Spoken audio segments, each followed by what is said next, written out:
Dessiner un véhicule d'abord de l'intérieur vers l'extérieur, ça arrive une fois dans sa vie. Bonjour, mon nom est Louis Moras, j'ai 59 ans. Il y a 25 ans, j'étais designer intérieur du programme Mégane Scénic.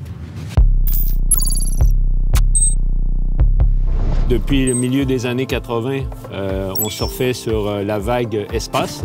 Au début des années 90, on avait un Twingo qui était en préparation. Donc, évidemment, on pouvait penser qu'un véhicule du segment intermédiaire monospace pourrait aussi faire un carton dans le commerce, quoi. On a aussi travaillé sur le concept car scénic, qui était vraiment les prémices des voitures à vivre. On a une position de conduite haute, on voit bien la route.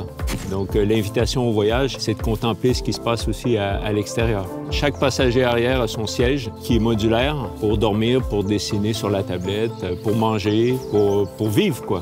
Au niveau couleur-matière, on n'était pas sur des gris, on n'était pas sur des noirs, on avait beaucoup de couleurs. On a un toit ouvrant, la luminosité, vraiment très important pour tous les passagers. C'est vraiment un véhicule qu'on a dessiné de l'intérieur vers l'extérieur. On donne la priorité à tous les passagers. C'est pas une punition d'être assis derrière dans un Scénic. Sur le programme X64, son nom de code, donc Mégane Scénic, on a commencé par l'architecture du poste de conduite qu'on devait adapter à la berline, au coupé, au break et surtout au Scénic.